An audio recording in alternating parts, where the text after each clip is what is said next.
안녕하세요. 현재 남편과 함께 회사를 운영하고 있는 30대 여성입니다. 제가 느끼기에 사람이 열심히 해서 될 일이 있고 안 될 일이 있는데요. 그중 안 되는 것은 다른 사람의 의지를 내 마음대로 하는 것인 것 같아요. 나 혼자만 바뀌는 것은 스스로만 열심히 노력하면 되는 일이지만 다른 사람의 의지까지는 제 마음대로 하지 못하니까요. 그것이 아무리 상대방을 위한 일이라고 해도 상대방이 변해야 할 필요성을 알지 못하면 아무 소용이 없는 것 같네요. 그 대표적인 사람이 바로 저의 아버지였습니다. 아버지는 내놓으라는 부잣집 자제로 한 평생을 부유하게 살아서인지 돈을 막무가내로 쓰는 안 좋은 습관이 있었어요. 돈이 많았을 때는 그저 씀씀이가 좋은 양반인가 보다 하고 넘길 수 있었지만 계속된 사업 실패로 가세가 기울자 감당되지 않는 아버지의 씀씀이는 저희 가족에게 치명적인 독이 되고 말았죠. 어머니는 그런 아버지에게 애원도 해보고 화도 내보았지만 아버지께서는 전혀 바뀌지 않으셨고요. 어머니께서 아버지에게 큰 돈을 바란 것은 아니었는데도 말이에요. 어머니께서 아버지가 가장의 역할까지는 아니더라도 집안의 최소한의 보탬이 되기를 원하셨지만 막대 먹은 사람이 한순간에 바뀔 일은 만무했고 어머니는 아버지를 대신해 청소부 일을 하며 힘겹게 사실 수밖에 없었네요. 힘들게 일하시는 어머니를 보면 아버지께서도 조금씩 바뀔 거라고 생각했지만 아버지께서는 바뀌기는커녕 어머니가 벌어오시는 돈을 축내며 술독에만 빠져 사셨습니다. 시간이 지나도 아버지께서는 깨진 항아리에 물을 붓듯 아무짝에도 쓸모없이 돈만 축냈고 결국 저는 집안 살림에 보태기 위해 고등학교를 졸업하자마자 취업을 하게 되었는걸요. 제가 취업한 곳은 대기업의 하청업체였는데요. 사장님의 가족분들은 모두 성품이 온화하시고 직원들을 가족같이 생각해 주시는 분들이었어요.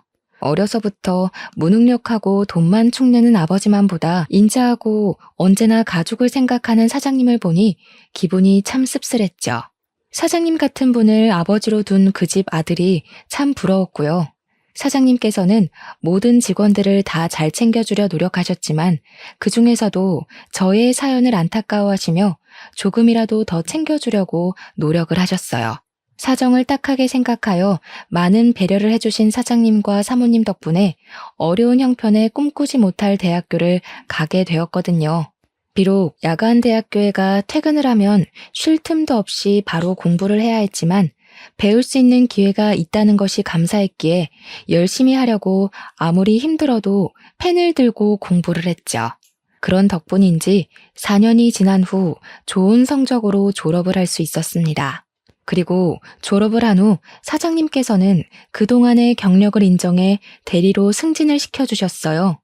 노력의 결실이 맺어졌다는 것도 기뻤지만 무엇보다 기쁜 것은 사장님께서 그동안 회사를 위해 한 노력을 모두 알고 보답을 해주셨다는 거였네요. 사장님께서 그동안 회사를 위해 열심히 일한 것에 대한 보상을 해주신 거잖아요. 대리가 된 후 사장님의 아들 또한 저와 같은 부서로 입사를 하더라고요. 사장님께서는 아들을 똑같은 사원으로 취급해달라 부탁을 하셨지만 그럴 수가 없었습니다. 복사조차 제대로 하지 못하는 모습은 어리벙벙하던 저의 신입 시절을 생각나게 했거든요. 아무것도 하지 못하는 신입의 마음이 얼마나 힘든지 알기에 옆에서 항상 알려주려고 노력을 했는데요. 다행히 머리가 좋은 사장님의 아들은 알려준 것을 금방금방 습득하며 일 처리 또한 잘하더군요. 그리고 정규직으로 전환이 된 후 사장님의 아들에게서 진지한 만나자는 고백을 듣게 되었죠. 사장님이 해주셨던 모든 것이 떠올라 거절을 하려 했지만 참 끈질긴 구애에 어쩔 수 없이 만남을 시작하게 되었네요. 만남을 시작한 지 1년 뒤에는 갑작스럽게 찾아온 아이로 인해 부부의 인연까지 맺게 되었고요. 처음 아이가 생겼다는 것을 알았을 때만 해도 안 좋은 생각을 하기도 했어요. 아무리 아끼는 직원이라고 해도 제대로 된 부모 밑에서 자라지 못한 며느리를 좋아할 시부모님은 그 어디에도 안 계실 테니까요. 하지만 그런 안 좋은 생각을 할 때 남편은 저를 대신해 사장님 부부에게 저희의 상황을 알렸어요. 사장님 부부는 예상대로 당황하신 것 같았죠. 당연했어요. 가족같이 은혜를 베풀어준 직원이 떡하니 며느리라고 나타난 거니까요. 사장님 부부의 반응을 보며 남몰래 치맛자락을 움켜쥐기도 했습니다. 결혼은 물 건너갔으니 아이가 태어나면 미혼모로 살아가야 할 게 뻔한 결말 같았거든요. 하지만 사장님 부부는 의외로 흔쾌히 결혼을 허락해 주시더군요. 7년이란 세월을 같이 한 저를 믿는다면서요. 사모님께서 그동안 마음고생했다는 이야기를 듣자마자 그동안 참고 있던 눈물을 모두 쏟아내고 말았어요. 사장님 부부 몰래 연애를 했다는 죄송함과 부족하고 미흡했던 직원을 가족으로 받아들여 주신 감사함이 한꺼번에 밀려왔기 때문이었습니다. 시부모님의 허락이 떨어진 후 결혼 준비는 일사천리로 진행될 거라고 생각했는데요. 그 생각은 착각이더라고요. 결혼을 하는데 진짜 걸림돌은 시부모님이 아닌 저희 아버지였으니까요. 양가 부모님에게 인사를 드린 후 바로 상견례를 하게 되었는데요. 시부모님을 모신 그날도 아버지께서는 평소처럼 술을 들이켜신 후 만취를 한 상태로 막말을 하기 시작했어요. 이 녀석 어릴 때만 해도 인물 없는 딸 자식 덕 볼 일은 없다고 주변에 신세 한탄을 좀 했었는데 제가 말년에 복이 있나 보네요. 사돈댁 같은 부잣집에 딸 자식을 시집 보내는 걸 보면 24살에 대학 간다는 소리 들었을 때만 해도 다 늙어서 헛짓거리하지 말고 애비 노후 자금이나 대라고 윽박을 질렀었는데 그래도 대학 간판이 좋긴 한가 봅니다. 얼굴 핀 걸로도 모자라 이렇게 훤칠하게 재물복도 좋은 청년을 사위로 들인 걸 보면 말이에요. 저희도 말년에 며느리 복이 있는 모양입니다. 우리 새아가처럼 똘똘하고 야무진 아이를 며느리로 맞은 걸 보면 딸 자식을 어찌나 잘 키우셨는지. 똘똘하고 야무진 게 횟수로 본 세월만 7년이지만 볼수록 탐이 나요. 아이고, 그럼 제가 사돈댁한테 딸 자식 잘 키운 상을 대신 받아야겠네요. 어디 똘똘한 딸내미 시집 보낸 값으로 저한테 5천만 원만 먼저 주시렵니까? 참 기가 차더군요. 망나니로 살았던 아버지 때문에 눈칫밥을 먹으며 악착같이 살아왔는데 그게 자기가 교육을 잘 시킨 덕이라니요. 더군다나 교육을 잘 시킨 값을 받아야 한다며 시부모님에게 손을 내미는 것을 보고 있자니 민망함에 당장이라도 아버지를 내쫓고 싶은 심정이었죠. 다행히 시부모님께서는 아버지의 무례한 행동을 장난으로 웃어넘기셨지만 참 부끄러워서 얼굴을 들 수 없었네요. 지금까지 은혜를 베풀어준 시부모님에게 제일 못 볼 꼴을 보이고 마른 거잖아요. 그것도 인생에서 제일 증오하는 아버지 때문에요. 그런데 아버지의 이런 행패는 결혼을 하고 본격적으로 이어졌습니다. 결혼식을 끝마치고 시부모님께서 회사 근처에 있는 아파트를 신혼집으로 구해주시자 아버지께서는 하루가 멀다 하고 술에 취해 남편에게 전화를 걸었어요. 아버지께서는 항상 부모를 반지하에 버려두고 자기만 호의호식하는 저희 부부를 불효자라면서요. 술이 깬 낮에는 사과를 하고 술에 취한 밤이면 신세한탄을 하는 행동을 반복하시던 아버지께서는 저희가 더 이상 전화를 받지 않자 곧이어 신혼집까지 찾아와 행패를 부리셨어요. 이 정도 했으면 눈치껏 알아먹고 새로운 집이라도 알아봐 줘야지. 언제까지 부모를 냉난방도 제대로 안 되는 반지하에서 살게 할 작정이야?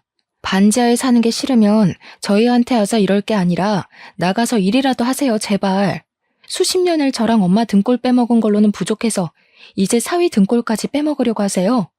이게 지금까지 누구 덕분에 부잣집에 시집가서 떵떵거리고 사는데 키워준 은혜를 갚지는 못할 망정 어디서 천련을 끊으려고 해?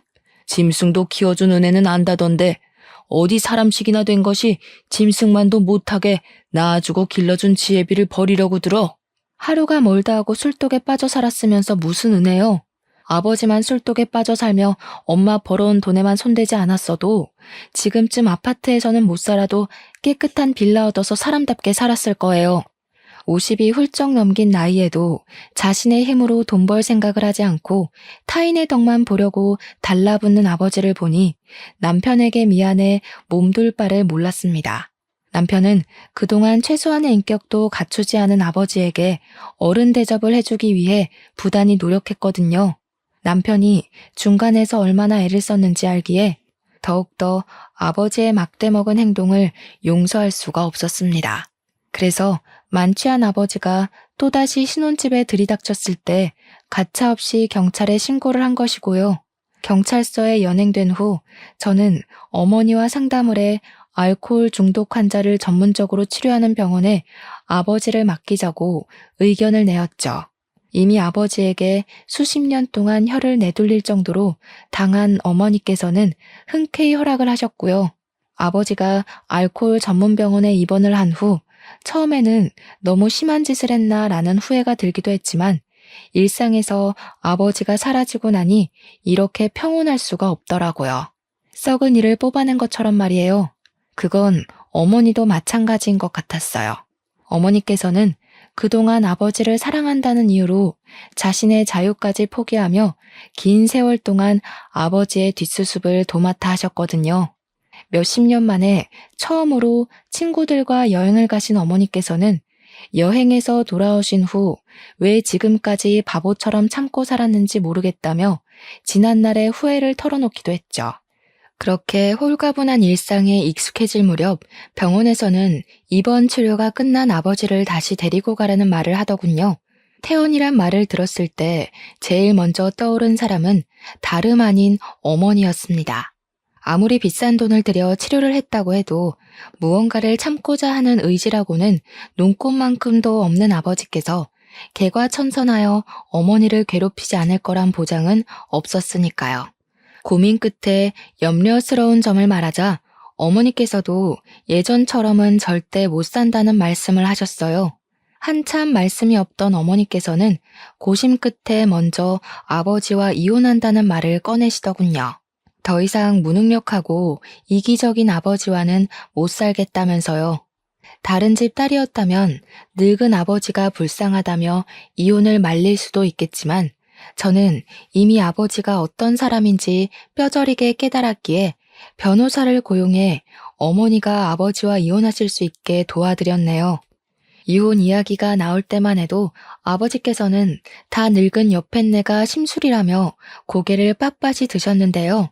변호사를 통해 이혼 소송장이 날아오자 금세 꼬리를 내리고 어머니에게 이혼을 취하해달라는 말씀을 하시더군요. 한평생을 어머니의 등 뒤에 숨어 호사를 누렸는데 어머니가 없으면 자신의 밥줄이 끊길 것이 뻔했으니까요. 어머니께서는 아버지가 어떤 잘못을 해도 무릎을 꿇고 빌면 눈을 감아주셨기에 이번에도 그렇게 넘어갈 줄 아셨던 거겠죠. 하지만 어머니의 눈에는 이미 수십 년 동안 쓰였던 콩깍지가 벗겨진 상태였기에 아버지의 얇은 수는 통하지 않았는걸요. 결국 어머니와 아버지께서는 6개월의 소송 기간 후 30몇 년간 유지해오던 결혼 생활의 막을 내리게 되었습니다. 이혼만 한다면 어머니의 일상도 저희 부부의 일상도 평온할 거라 믿었지만 아버지께서는 돈 타령을 하며 오히려 전보다 더 귀찮게 저희 부부를 들들 볶더라고요. 가뜩이나 막달이 다가와 신경이 예민해진 상태에서 속을 긁어대니 편히 쉴 날이 없었어요. 옆에서 모든 걸 지켜보던 남편은 아버지를 회사 경비원으로 취업시키자는 제안을 했죠. 놀고 먹는 일만 하며 시간을 보내던 아버지가 경비원 일을 제대로 할 수 있을 리가 없어 거부했지만 남편은 자신이 다 책임질 테니 한 번만 아버지에게 기회를 주자고 하더군요. 생각을 해보니 생활비가 없다는 둥, 다 늙어서 취업을 시켜주지 않는다는 둥, 쓸데없는 푸념을 들어주는 것보다 회사 경비원으로 취업을 시켜주는 것이 더 낫겠더라고요. 그래서 남편의 의견이 흔쾌히 수락을 하게 되었습니다. 그리고 아버지께서는 걱정과 달리 경비원의 일을 의외로 잘 해냈어요. 지각을 하거나 농땡이를 칠 줄 알았던 저로서는 참 의아한 일이었죠. 어찌되었던 아버지께서는 경비원의 일을 하며 생활비를 충당하셨고 어머니께서는 그동안 못 갔던 여행을 다니며 자유를 누리셨기에 더할 나위 없이 안정적인 나날을 보냈죠. 딸아이 또한 건강하게 태어났기에 더 바랄 것이 없었고요. 하지만 미국으로 유학을 갔던 시누이가 돌아오며 이런 평화는 다 녹은 얼음판처럼 쉽게 부서지고 말았네요. 시댁 식구들은 출산을 한 지 한 달이 채 안 넘었기에 산후조리원에 있으라 말을 했지만 같이 공항으로 나가겠다고 떼를 썼어요. 몸 상태도 괜찮은데 산후조리를 해야 한다는 핑계로 처음 보는 시누이를 푸대접할 수는 없는 거니까요. 말로만 들었던 시누이를 본다는 생각에 공항으로 가는 길이 참 떨리고 설레었어요. 시댁 식구들의 온화한 성품을 이어받은 시누이 또한 분명 잘 맞을 거라고 생각했으니까요. 그런데 이런 설레는 마음은 시누이를 대면한 후 멀리 도망가 버리고 말았습니다. 오빠가 돈도 없고 부모도 별로인 집 여자랑 결혼한다고 해서 엄청 예쁠 줄 알고 기대했는데 너무 실망이네요. 얼굴도 그렇고 몸매도 그렇고 너무 형편없잖아. 도대체 우리 오빠를 어떻게 꼬셨담? 이 사람 입국한 너 보겠다고 출산한 지 얼마 되지도 않은 몸으로 여기까지 온 거야. 쓸데없는 말 하지 말고 얌전히 굴어. 오빠 벌써 잡혀 사는 거야? 요즘 애 낳은 게 뭐 그리 대수라고 유난을 떨어. 가족이 됐으면 한국에 처음 들어온 시누이 마중 나오는 거는 당연한 거지. 내가 그런 당연한 거 가지고 고마워해야 돼? 더군다나 새언니 우리 집에서 나오는 돈으로 먹고 사는 밥벌레잖아. 아, 아니다. 우리 엄마 아빠 돈으로 먹고 사니까 돈벌레인가? 말문이 막혀 입도 뻥긋할 수 없었습니다. 남편이 제지를 하긴 했지만 시누이는 계속해서 혼수도 제대로 안 해온 저를 비난하기 바빴거든요. 더 어이없는 것은 시부모님께서는 시누이가 무례한 말을 하는 동안 가벼운 꾸중조차 하지 않는다는 것이었어요. 시댁으로 돌아가는 차 안에서도 시누이는 외모에 대한 지적을 하며 저희 친정을 헐뜯었는데요. 물론 무능력한 아버지로 인해 저희 집이 보잘것없기는 했지만 처음 보는 시누이에게서 가족에 대한 험담을 들으니 기분이 썩 좋지만은 않았네요. 보통의 경우라면 회복되지 않은 몸을 이끌고 나온 것이 고마워서라도 가슴을 후벼 파는 말은 안 하는 게 예의인 거잖아요. 아무런 거리낌 없이 앞담을 하는 시누이를 보며 아, 이게 바로 시짜짓이라는 거구나. 그날 처음 느끼게 되었죠. 원래라면 시누이가 돌아온 후 더 많이 시댁을 방문할 계획이었지만 시댁에 가봤자 시누이는 온갖 트집을 잡을 것이 뻔했기에 도저히 시댁으로 발길이 떨어지지 않더군요. 남편 또한 막무가내로 구는 시누이의 행동이 거슬렸는지 시댁에 가자는 말을 일절 입 밖으로 꺼내지 않았고요. 제일 이해할 수 없는 건 시부모님의 행동이었습니다.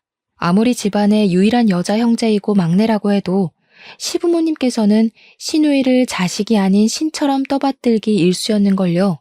시누이의 비위를 맞추기 위해 쩔쩔매는 모습을 보자 상관을 안 하려고 해도 계속 신경이 시누이와 시부모님에게 쏠릴 수밖에 없었네요.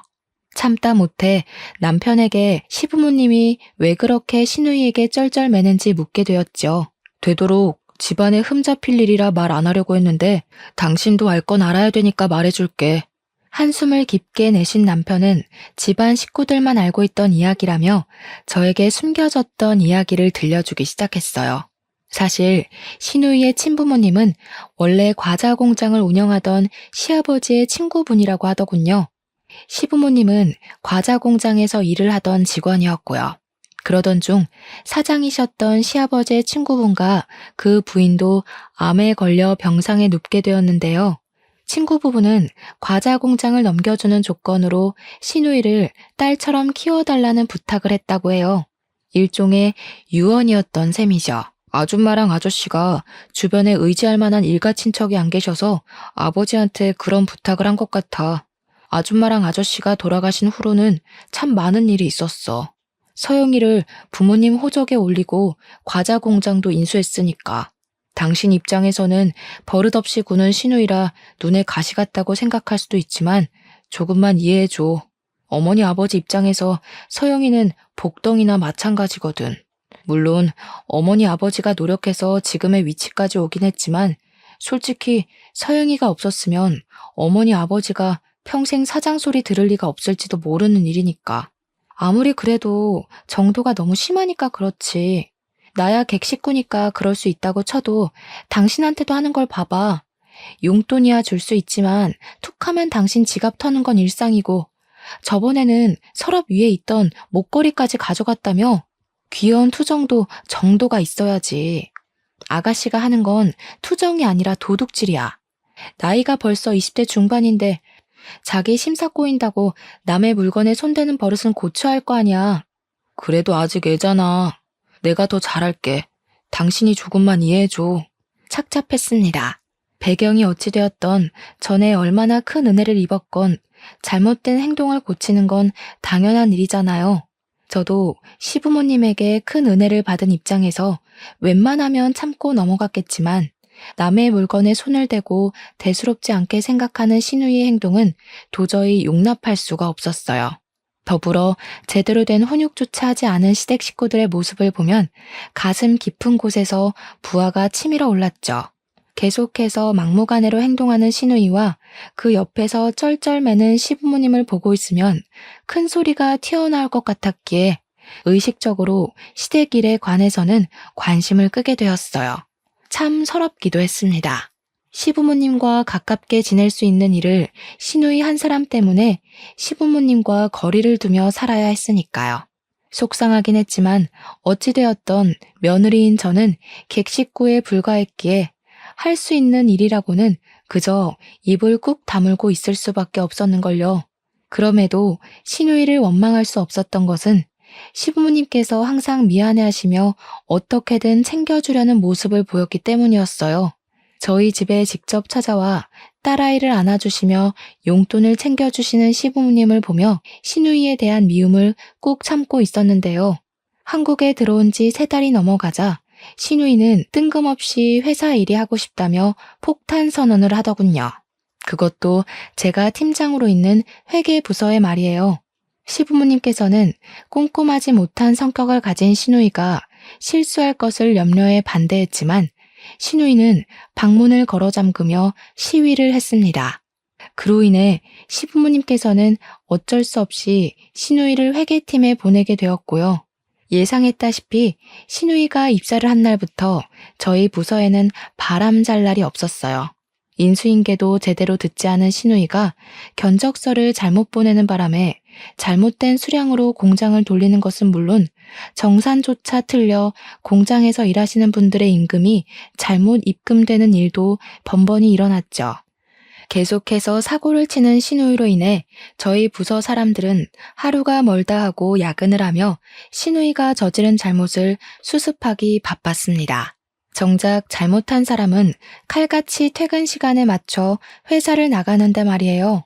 집에서는 공주 대접을 받던 막무가내로 굴던 상관이 없었지만 회사에서까지 집에서 했던 행동을 반복하니 어느새 인내심은 바닥에 났어요. 시누이 때문에 고생하는 부서 사람들을 봐서라도 그냥 넘어가서는 안 되겠다고 생각을 했고요. 그래서 시누이를 따로 불러 지금까지 한 행동에 대해 이야기하며 처음으로 꾸중을 하게 되었죠. 솔직히 이 정도로 꾸중을 했으면 아무리 천방지축으로 날뛰는 시누이라 할지라도 정신을 차릴 줄 알았어요. 참나 어이가 없어서. 새언니, 지금 앉아있던 팀장 자리 우리 엄마 아빠가 앉혀준 거 아니에요? 우리 엄마 아빠 아니었으면 공장 기계가 만지고 있을 고졸 주제에 지금 누구더러 잔소리를 하는 거예요? 팀장 자리에 앉아있으니까 시누이가 우스워 보이는 것 같은데 똑똑히 들어요. 나 아니었으면 새언니는 물론 엄마 아빠도 지금쯤 다 이름도 모를 허름한 공장에서 땀이나 뻘뻘 흘리며 일하고 있었을 거라고요. 시누이는 눈 하나 깜빡하지 않고 오히려 대들기까지 했습니다.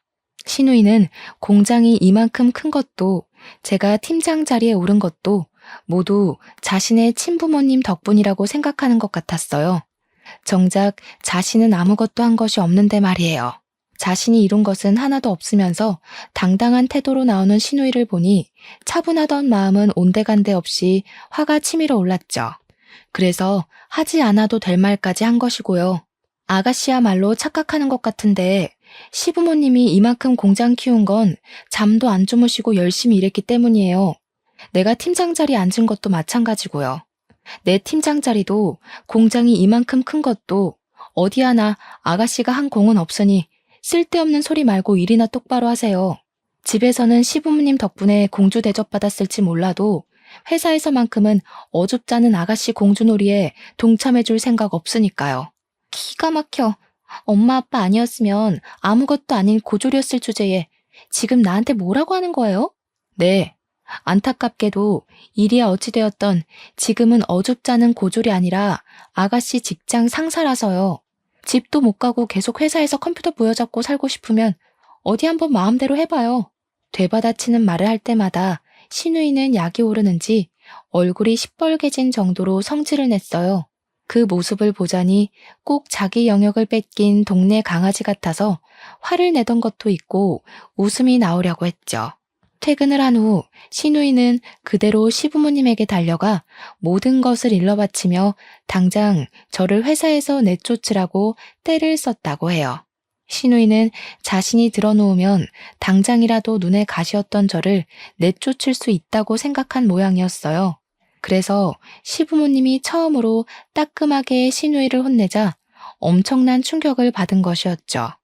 신우이의 가짜는 입장에서는 억울할 수도 있었겠지만 시부모님께서 아무리 인자하고 신우이에게 쩔쩔맨다고 하셔도 공과 사는 철저히 분리하시는 분이었기에 꾸중을 들을 수밖에 없었어요. 시부모님께서는 신우이를 아끼는 만큼 회사에 대한 애착이 강한 분이셨거든요. 믿었던 시부모님에게도 남편에게도 꾸중을 들은 신우이는 한동안 입을 다물고 회사를 다녔습니다. 그 모습을 보니 유치한 생각이긴 했지만 통쾌하기도 했죠.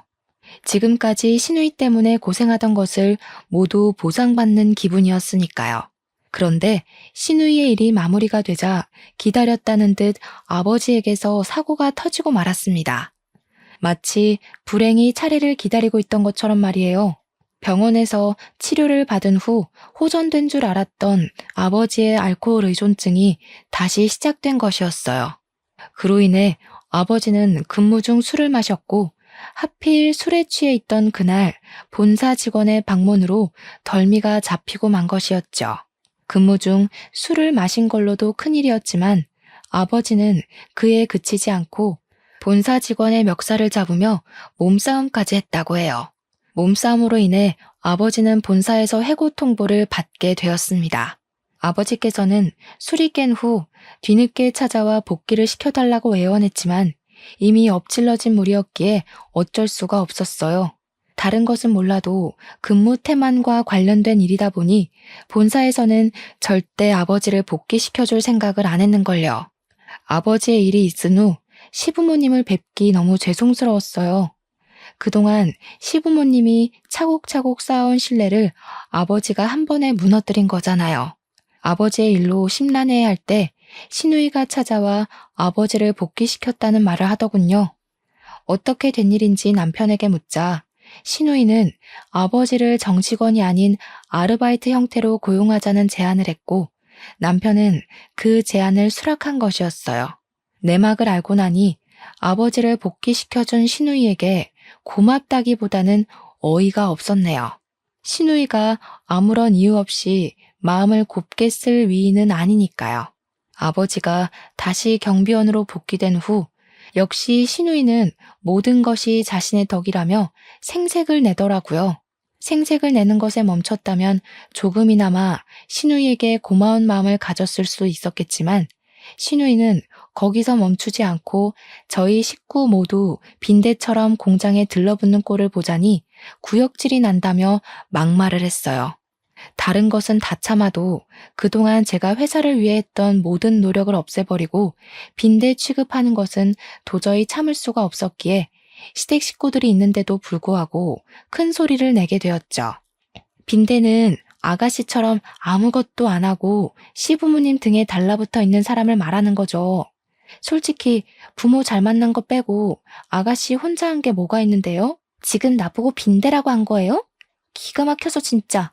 누구 덕분에 그쪽 아빠가 버젓이 우리 경비원으로 일하는데 바퀴벌레 마냥 이리저리 눈치 보며 우리 집에 붙어먹는 것도 봐줬더니 아주 자기가 하늘인 줄 알고 떠드나 보지? 너 그게 지금 새언니한테 무슨 말버릇이야? 당장 사과 안 해? 왜 오빠까지 저 여자 편을 들어? 오빠도 봤잖아. 저 여자가 먼저 나한테 빈대라고 한 거. 오빠도 내 덕분에 지금 사장 소리 들으면서 떵떵거리고 사는 거면서 나한테 이러면 안 되지. 아무것도 없이 저 여자랑 둘이 살았으면 오빠가 지금 비싼 외제차 끌면서 살 수 있었을 것 같아? 오빠 지금 자기 능력 덕분에 사장 소리 듣는다고 생각하나 본데 꿈깨. 능력도 일어날 기반 있는 사람이나 펼치는 거지. 기반도 없이 오빠 능력으로만 사장 소리 들을 수 있었다고? 고작해야 회사에 들어가서 쥐꼬리만 원 월급 받으면서 전전긍긍하고 살 회사원 나부랭이나 됐겠지. 너 지금 그게 무슨 말버릇이야? 너 하나 귀하게 키우려고 우리가 어떻게 했는데? 이제 알겠네. 내가 친딸이 아니라서 일부러 눈치 주는 거지? 구박해서 내쫓으려고. 시아버지가 호통을 치자 뭐가 그리 억울한지 신우이는 펑펑 눈물을 흘리며 회사를 뛰쳐나갔습니다. 그리고 걱정으로 잠도 제대로 자지 못하고 주변에 연락을 돌리는 시부모님에게 여행을 간다는 문자 한 통만 남기곤 호련히 비행기를 타고 미국으로 날아갔고요. 신우이가 해외로 여행을 간 후 시댁 식구들의 얼굴에는 걱정이 한가득이었지만 솔직히 저는 막무가내로 구는 신우이가 없으니 너무 편하더라고요. 신우이가 한국에 돌아오지 않고 계속 미국에 있으면 좋겠다는 생각을 할 정도로요. 그리고 말이 씨가 된다는 말처럼 하늘은 이런 소원을 이뤄주시고 말았어요. 일주일 후 귀국한다는 신우이는 2주일이 지나도 연락 한 통이 없었거든요. 처음에는 놀기 좋아하는 신우이가 삐져서 며칠 더 놀고 오는가 보다 생각을 했는데요. 신우이가 챙겨간 시아버지의 카드는 일주일 전을 끝으로 전혀 사용이 되지 않고 있었어요. 신우이에게는 따로 챙겨갈 만한 현금도 없었기에 시아버지의 카드를 쓰지 않는다는 것은 말이 되지 않았어요. 사태의 심각성을 알게 된 시댁 식구들과 저는 부랴부랴 경찰서로 찾아가 신고를 한 뒤 영사관의 도움을 청해 핸드폰 위치 추적을 시작했습니다. 핸드폰에 찍힌 마지막 위치를 토대로 신우이를 찾으려고 했지만 이건 말처럼 쉬운 일이 아니더라고요. 신우이를 찾는 것에 실패한 시어머니께서는 혼절을 하시면서 힘들어 하셨고요. 시아버지와 남편 또한 크게 상심을 하며 갑자기 사라진 신우이를 걱정했고요. 시부모님께서 아무리 회사 일을 중요하게 생각하는 분이라고 해도 자녀를 잃어버린 슬픔을 외면할 만큼 냉철한 분은 아니었어요. 시부모님께서는 신우이가 사라진 것에 대한 자책을 하시며 힘든 나날을 보내셨죠. 어쩔 수 없이 저는 정신이 없는 시댁 식구들을 대신해 회사 일을 도맡아야 했는데요. 책임지고 회사를 꾸려간다는 것은 생각했던 것보다 더 힘들고 고된 일이더군요. 아무런 예고 없이 회사를 찾아오는 본사 직원들을 상대하는 것과 공장에서 일어나는 모든 것을 하나하나 체크하는 일까지 뭐 하나 쉬운 일이 없었습니다. 그런데 엎친 데 덮친 격으로 이제는 아버지까지 말썽을 부리시더군요. 한 차례 실수가 있은 후 잠잠해지나 싶더니 아버지의 고질병인 알코올 중독증이 다시 돋은 것이었죠. 하루가 멀다 하고 무단 결근을 하는 아버지에게 이런저런 일을 말해보았지만 아버지는 나 몰라라 하며 경비원 일을 그만두게까지 했네요. 이로 인해 바쁘고 힘든 나날을 보내는 와중 경비원을 다시 뽑아야만 했고요. 아무리 회사에서 일했던 기간이 길다고 해도 새로운 일을 그것도 혼자 책임지며 일한다는 것은 정말 고된 일이었어요. 하지만 심란해하는 시댁 식구들에게 이 사실을 말할 수는 없더라고요. 가뜩이나 신우이 때문에 잠도 제대로 못 이루는 시댁 식구들에게 또다시 짐을 지게 할 수 없었거든요. 이런 상황에서 생각나는 사람은 어머니밖에 없었습니다. 오래간만에 어머니에게 이런저런 사정을 말하고 나니 마음이 조금 풀리는 것 같은 기분이 들었죠. 시댁 식구들의 사정을 들으신 어머니께서도 혀를 차며 시부모님을 안타까워하셨는데요. 아버지의 이야기를 들으시고는 자신의 일처럼 화를 내셨고요. 그런데 아버지의 이야기가 나오자 어머니께서는 뜻밖의 이야기를 꺼내셨어요. 평생을 남의 뒤에 숨어서 배짱이 마냥 집에서 뒹굴기만 했던 사람이 달라질 리 있겠니? 보니까 어디서 또 자기 수발 들어줄 여자를 구한 것 같더구나. 여자 후리는 재주는 어찌나 좋은지. 다 늙어서도 여자 후리며 집구석에 박혀 있을 줄 누가 알았겠니? 이럴 줄 알았으면 나도 진작 이혼하고 다른 사람 만나서 새 출발할 걸 그랬다. 그놈의 동정심 때문에 젊은 날 청춘을 다 갖다 바쳐서 이 모양 이 꼴이 됐지 뭐냐. 엄마가 잘못 본 거 아니야? 아버지 나이가 60이 넘었는데 수발 들어준다고 나타나는 여자가 있다는 게 이상한 거 아니야? 엄마가 잘못 봤겠지. 물론 아버지께서 인물이 훤칠하긴 했지만 그건 수십 년도 전의 일이었는걸요. 아버지에게 돈이 있다면 여자가 생겼다는 말에 수긍을 할 수도 있었지만 항상 놀기 좋아하는 아버지의 수중에는 단돈 100만 원도 없었습니다. 그런 아버지에게 단지 얼굴이 훤칠하다는 이유로 살림을 합칠 여자는 없잖아요. 그런데 어머니는 이야기를 듣자 답답하다는 듯이 이야기를 해주셨어요. 내가 봤다니까. 밑반찬 해달라, 생활비 달라. 귀찮게 굴던 사람이 통 연락이 없어서 집에 찾아가니 불같이 화를 내더라고. 여긴 왜 찾아왔냐고 네 아버지가 통 난리를 치는 통에 제대로 보지는 못했는데 살림 차린 여자가 네 또래 정도밖에 안 돼 보이더라. 그걸 보고 어찌나 기가 막히던지. 세상에 나이가 60이 넘은 노인네가 딸 자식이랑 비슷한 또래를 끼고 사는 게 말이나 되는 일이니? 가뜩이나 시댁일이며 회사 일로 신경 쓸 것도 많을 텐데. 너도 괜한 일에 신경 쓰지 말고 묻어둬. 신경 써봤자 좋을 거 없다. 머리가 어질어질했습니다. 어머니와 이혼도 한 마당에 아버지의 사생활에 간섭하고 싶지는 않았지만 나이도 있는 양반이 딸 자식과 같은 나이 또래인 여자를 끼고 살다니요. 자기 나이를 생각하지 않고 젊은 여자를 집안에 들인 아버지도 이해가 가질 않았지만 더 이해가 가지 않은 것은 아버지와 살림을 차린 여자였어요. 아버지에게 뭐가 볼 것이 있다고 그 나이에 자기 돈까지 바쳐가며 합가를 했는지 당최 속내를 알래야 알 수가 없었죠. 어머니께서는 신경 쓰지 말라고 하셨지만 만일의 상황에 대비를 하기 위해서라도 두 사람을 그냥 두고 볼 수만은 없었네요. 혹시라도 아버지의 아이를 임신한 여자가 갑자기 집안에 쳐들어와 돈을 내놓으라고 요구라도 하면 큰일이니까요. 일단 어머니께는 비밀로 하고 아버지의 집으로 차를 몰게 되었는데요. 아버지의 집 근처에 도착하자 자꾸만 한 여자가 눈에 밟혀 계속 쫓아가게 되더라고요. 앞을 가로질러 가는 여자는 시누이와 너무 흡사했거든요. 해외에서 실종된 시누이가 한국에 있다는 것은 말이 안 되지만 지푸라기라도 잡는 심정으로 무작정 여자를 따라가게 되었죠. 그리고 앞모습을 확인한 순간 너무 놀라 입을 틀어막을 수밖에 없었네요. 여자는 영락없는 시누이였어요.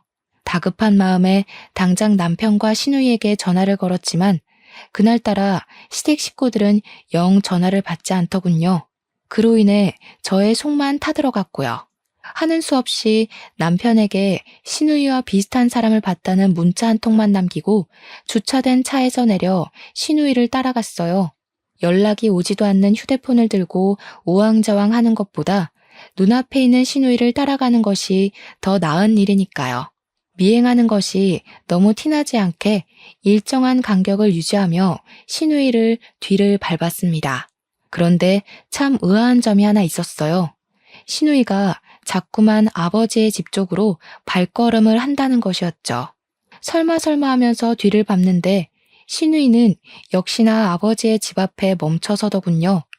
손이 떨려 휴대폰 타자도 제대로 칠 수가 없었지만 간신히 정신을 차리고 남편에게 이 상황을 문자로 남겼습니다. 시누이가 아버지의 집으로 들어간 것까지도요. 문자를 보내고 나자 더 경악스러운 장면이 펼쳐졌어요. 시누이가 문을 두드리자 아버지가 버선발로 마중을 나왔거든요. 그때 어머니가 해주신 말이 떠올랐습니다. 아버지가 젊은 여자와 살림을 차렸다는 이야기 말이에요. 모든 게 계획대로 척척 진행되고 있으니 사돈처녀는 아무 걱정하지 말고 들어와요. 시누이와 알 수 없는 말을 친근하게 나누는 아버지를 보자 살갗이 따가울 정도의 소름이 온몸에 퍼져나갔어요. 정말 말도 안 되는 일이잖아요. 머리로는 좀 더 상황을 지켜봐야 한다고 외쳤지만 경악으로 놀란 몸은 머리와는 상관없이 곧장 아버지의 집으로 쳐들어가게 되더군요. 닫히고 있는 문을 열어 제끼며 무슨 짓이냐고 소리를 지르면서요. 제 모습을 본 두 사람은 저승사자라도 본 것처럼 새파랗게 질린 얼굴을 하고는 엉거주춤한 자세로 서 있었죠. 아무리 철딱서니가 없어도 사람이 할 짓이 있고 안 할 짓이 있지. 아가씨, 지금 뭐 하는 거예요? 내가 다 설명을 할 테니 일단 진정을 좀 하고. 아버지 같으면 이 상황에서 진정을 하게 생겼어요? 해외에서 실종된 시누이가 아버지랑 살림 차린 젊은 여자가 돼 있는데 세상 어느 딸이 진정하게 생겼냐고요. 이게 말이나 되는 상황이라고 생각하세요? 이번 일만 잘 마무리되면 네 목도 남겨주마. 그러니 제발 아무 소리 말고 잠자코 있어봐라. 얼마 남지 않은 일을 너 하나 때문에 망칠 수는 없잖니. 그 입 좀 닫으세요. 다 된 밥에 재 뿌릴 일 있어요? 무슨 이유인지 궁금하지도 않을 만큼 어이가 없었습니다. 알고 싶지도 않았고요. 하지만 시부모님과 남편에게 상황을 설명하려면 두 사람 사이에 일어나는 일을 알아야 했기에 이유를 물었는데요. 그때 초인종이 울리며 시누이를 부르는 시어머니의 목소리가 들려왔어요. 현관문을 열어주려는 사이 시누이는 베란다로 뛰어갔죠. 시누이의 모습을 본 시부모님이 달려들자 시누이는 그대로 2층 높이의 빌라에서 뛰어내렸고요. 이해할 수 없는 행동을 하는 시누이로 인해 시어머니는 그대로 주저앉아 오열을 하셨어요. 정상적인 사고로는 이해할 수 없는 시누이의 기이한 행동으로 인해 옆에 있던 아버지를 추궁할 수밖에 없었습니다. 그런데 이유를 묻자 아버지는 곧장 무릎을 꿇으며 시부모님에게 싹싹 빌 뿐이었어요. 마치 자기 죄를 들킨 죄인처럼 말이에요. 다 사돈 처녀가 시킨 일입니다. 저는 정말 아무것도 몰라요. 남편은 벌벌 떠는 아버지에게 무슨 일이 있었냐고 물었는데요. 아버지는 그제야 그동안 저희가 전혀 몰랐었던 일을 설명해 줬네요. 알고 보니 시누이는 지금까지 격리부에서 일하는 것을 이용해 법인카드를 몰래 빼돌려 개인이 쓰고 있던 거였어요. 자신이 쓴 비용은 아무도 모르게 스스로 경비 처리를 한 것이고요. 그렇게 야금야금 회사 자금을 쓰는 것에 만족을 못한 시누이는 시부모님의 재산을 빼돌리기 위해 계획을 세운 것이고요. 아무리 시누이라고 할지라도 회사 자금에 손대기는 겁이 났던 모양이었어요. 시부모님께서는 모든 재산을 사장실 금고에 보관 중이셨어요. 시누이는 이 때문에 경비원이던 아버지를 끌어들인 거고요. 아버지가 말하길 시누이는 지금까지 밤마다 아버지를 이용해 몰래 시아버지의 사무실에 들어와 자신이 아는 모든 숫자를 조합해 금고를 열려고 했다네요.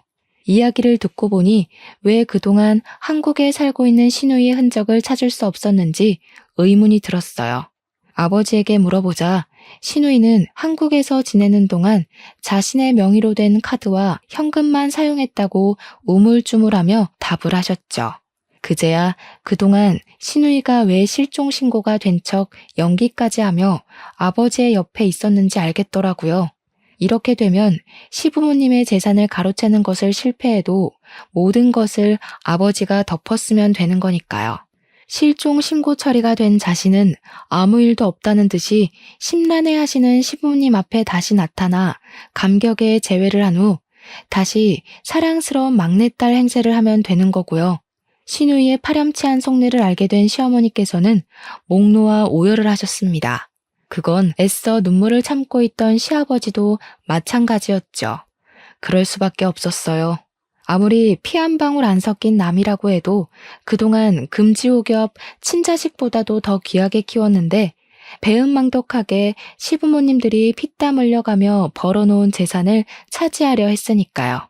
저는 충격에 빠진 시부모님을 대신해 아버지에게 시누이가 빼돌린 재산은 어디 있냐고 물어보았어요. 그것까지는 나도 모르지. 난 그냥 사돈 처녀가 시키는 대로 했을 뿐이야. 저도 자식된 입장에서 아버지랑 같이 법정에 서고 싶지는 않아요. 제발 최소한 자식된 도리는 할 수 있게 알고 계신 거 지금 다 말씀해 주세요. 처벌을 받는 것은 무서웠는지 아버지는 그제야 어젯밤 금고를 열은 시누이가 금덩이를 챙겼다고 실토를 하셨습니다. 금고에 있던 금덩이의 금액을 따지자면 좋기 1억은 넘었기에 머리가 어질어질했네요. 마음 같아서는 생각 없이 이기적인 마음으로 일을 저지른 시누이를 당장이라도 경찰에 넘기고 싶었는데요. 그렇게 된다면 크게 상심하실 시부모님의 모습이 눈에 선했기에 차마 그렇게 할 수는 없더군요. 저에게는 시댁 재산을 훔쳐간 파렴치한 도둑으로밖에 안 보였지만 시부모님에게는 소중한 막내딸인 거잖아요. 집으로 돌아온 시부모님께서는 시누이에게 자신의 잘못을 뉘우칠 기회를 한 번만 주자고 말씀하셨는데요. 연락을 하기만 하면 시누이는 요리조리 모든 연락을 다 피하며 자신의 잘못을 뉘우치기는커녕 망둥이처럼 뛰어다니기 바빴는걸요.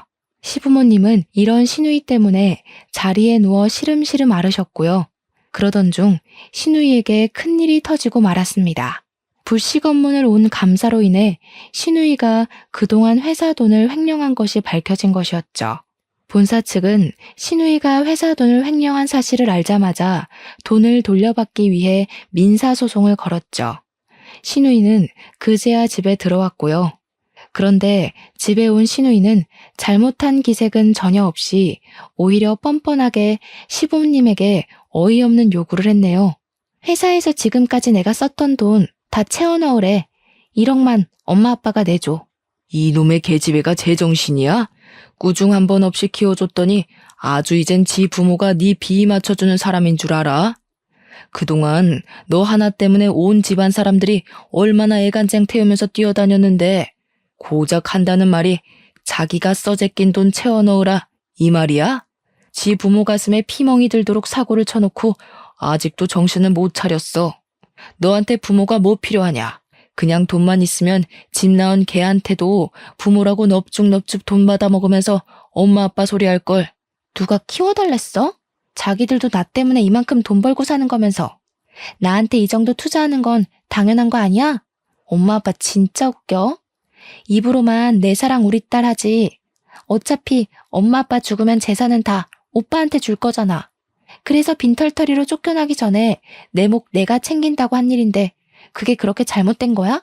세상에, 너 지금까지 우리를 그렇게 생각했던 거냐? 그래, 내 말대로 피 한 방울 안 섞인 남인 주제에 우리가 너한테 너무 큰 걸 바랬구나.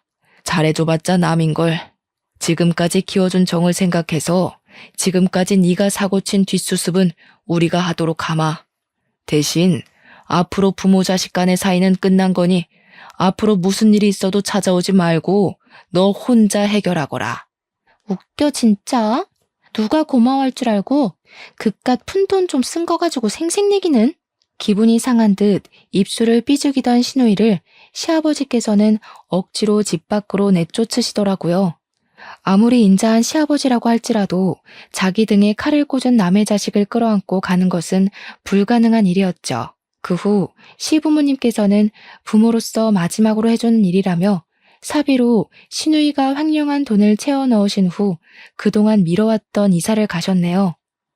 혹여라 시누이가 집으로 찾아올지도 모른다며 이사를 미루던 시부모님께서 이사를 가시는 모습을 보니 씁쓸하기 그지없었어요. 시부모님께서 얼마나 간절한 마음으로 사셨는지 시누이는 죽었다 깨어나도 모를 거잖아요. 그런데 이런 생각을 한 지 얼마 안 돼 시누이에게 연락이 오더군요. 시부모님께서 자기도 모르게 이사를 갔다면서요.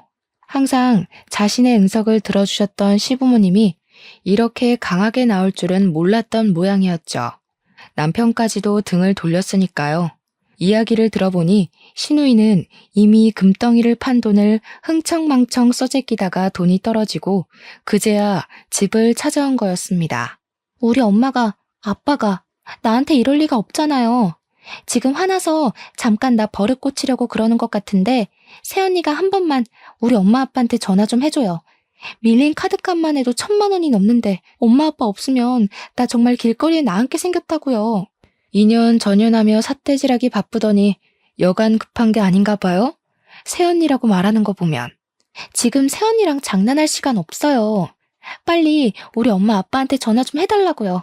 시부모님께서 간절히 찾을 때는 쳐다보지도 않다 수중에 돈이 떨어지자 시부모님을 찾는 시누이의 행동이 너무 얄미웠어요. 허영심에 찌들어 있는 시누이를 보니 저절로 혀가 차질 정도로 한심했죠. 하지만 한편으로는 불쌍하기도 했습니다. 허영심과 이기심 때문에 세상 둘도 없는 좋은 부모를 자기 손으로 버린 거나 마찬가지니까요. 그래서 새언니로서 마지막 정을 주는 셈치며 신우이에게 30만 원을 입금해 주었네요. 마음 같아서는 아무 도움도 주고 싶지 않지만 시부모님 딸이었던 걸 생각해서 마지막 정을 베풀어 주는 거니까 그 돈으로 허튼 짓 하지 말고 잠잘 곳이나 정해요. 세상에, 이깟돈으로 뭘 하라고? 누가 이깟돈 달라고 했어요? 우리 엄마 아빠 만나게 해달라니까요. 신우이는 참 한결같이 한심했어요. 그런 신우이의 모습을 보니 오히려 다행이라고 생각이 들었죠. 어줍잖게 착한 척을 했다면 홀랑 넘어가 시부모님에게 데려갈 수도 있는 일이잖아요. 모든 일이 마무리된 후 저희 가족은 예전처럼 행복하게 살려고 노력 중이에요. 처음에는 신우이의 일로 인해 뒤숭숭하긴 했어요. 저 또한 아버지가 회사에서 잘린 후 마음이 좋지 않았거든요. 퇴사한 후 마땅한 직장을 구하지 못한 아버지께서는 틈만 나면 돈을 빌려달라 연락이 오곤 하는데요.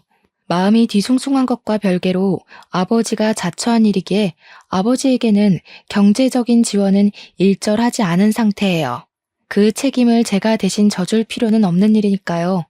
어머니에게도 아버지에게 절대 돈을 빌려주지 말라고 신신당부를 한 상태고요. 지금도 신우이는 간간히 오곤 합니다. 남의 밑에서 굳은 일을 하며 잘못을 깨우쳤으니 시부모님을 만나게 해달라면서 말이에요. 하지만 신우이는 이미 돌이킬 수 없는 실수를 저질렀기에 모든 연락은 무시를 하고 있네요. 신우이와 아버지를 보고 있으면 남을 고생시켜 자신의 이득을 취하려던 사람들의 최후는 참 비참하구나 라는 걸 다시 느끼고 있는 중이에요. 만약 시청자분들도 주변에서 은혜를 모르고 배은망덕하게 구는 사람이 있다면 당장 인연을 끊는 것을 추천드립니다. 그런 사람들은 인생에 도움이 되지 않을 뿐더러 잘 살고 계신 시청자분들의 인생에 어떤 불행을 가지고 올지 모르거든요. 그럼 오늘 사연 이만 마치도록 하겠습니다. 끝까지 저의 사연을 경청해주신 시청자분들 진심으로 감사드립니다.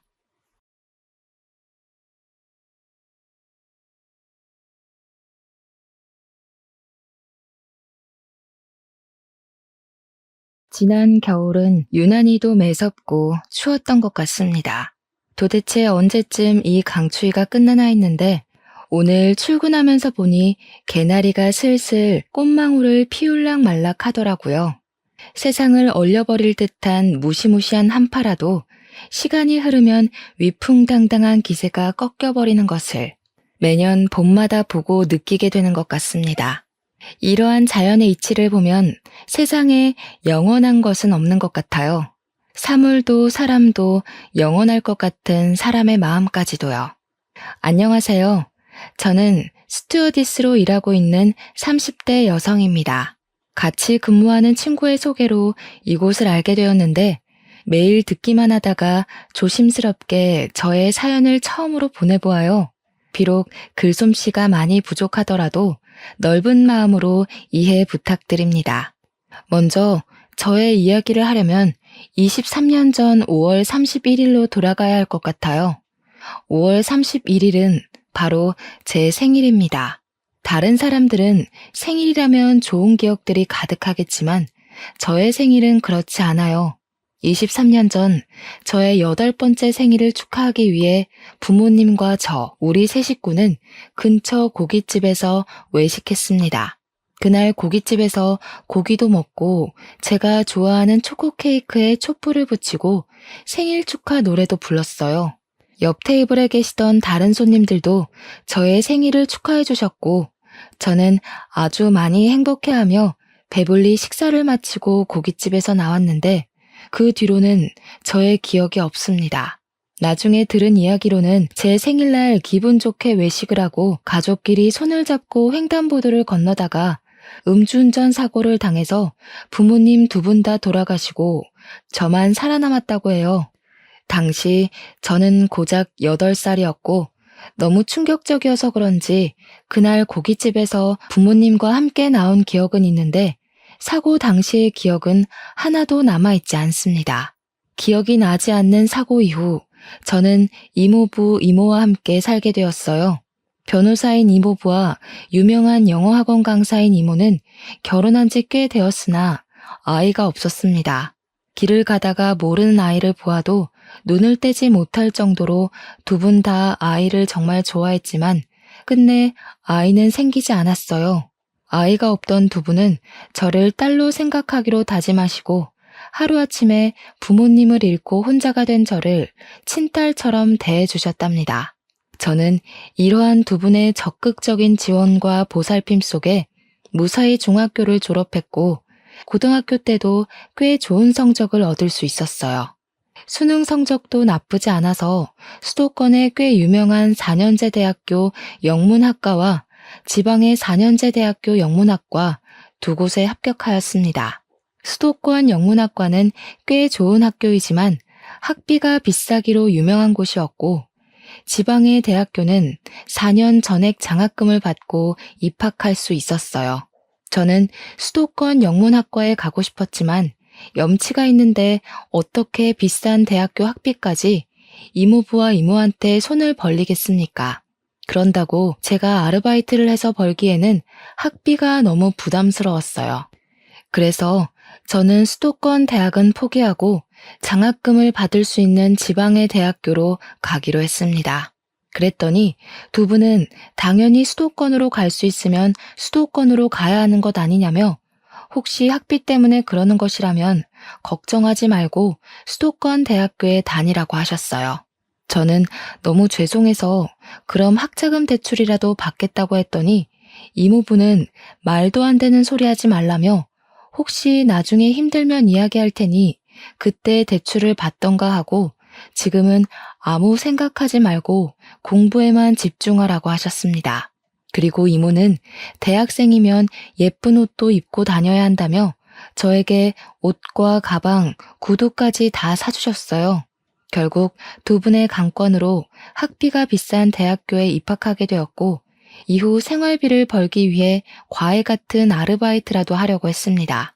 하지만 이모는 대학 시절에 돈 걱정 때문에 제대로 즐기지 못한 것이 가장 후회된다며 일생에 한 번뿐인 20대 대학 시절을 마음 편히 즐기라고 하셨어요. 저는 이렇게 이모부와 이모의 사랑을 듬뿍 받으며 대학교까지 편하게 졸업할 수 있었고 그 후 어릴 때부터 막연히 꿈꿨던 스튜어디스가 되었습니다.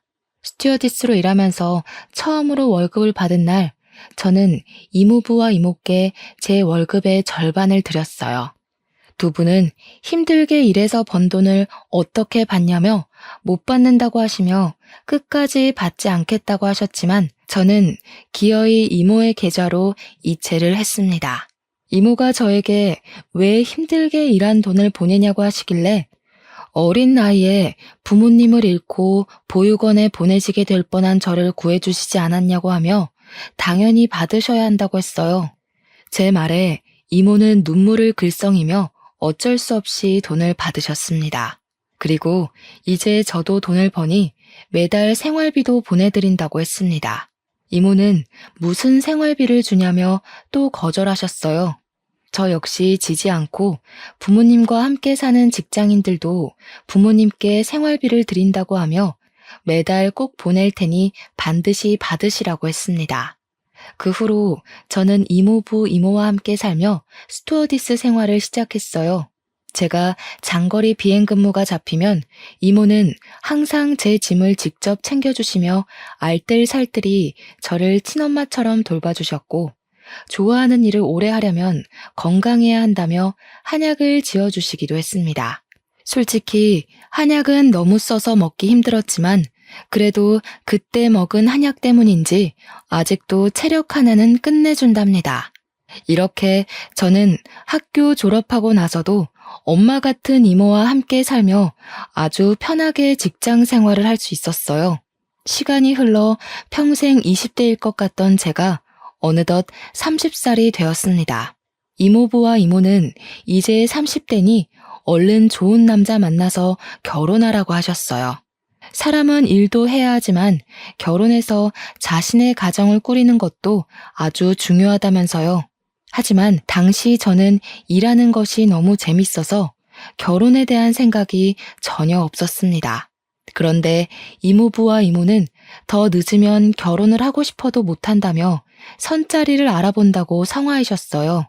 하지만 저는 자만추, 자연스러운 만남을 추구하는 사람으로 선이나 소개팅으로 사람을 만나는 것을 선호하지 않았습니다.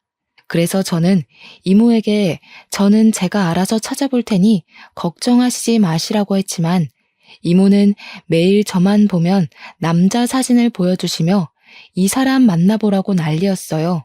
그렇게 이모의 시름이 깊어져만 가던 어느 날이었습니다. 그때는 태국으로 비행을 갔다가 같이 근무하는 동료들과 함께 태국 방콕의 호텔에 머무르며 관광을 하고 있었어요. 그날은 가장 친한 스튜어디스 친구인 민정이와 함께 방콕의 야시장에 가게 되었습니다. 방콕의 야시장은 화려하고 먹거리도 많고 볼거리도 정말 많았어요. 저와 민정이는 정신없이 야시장의 구석구석을 돌아다니며 구경을 하고 있었는데 웬 한국 남자가 우리를 계속 보고 있었습니다. 처음에는 같은 한국인이라서 반가워서 그런가 보다 했는데 이 남자분이 우리 쪽으로 오더니 민정이에게 아주 반갑게 인사를 하는 게 아니겠어요?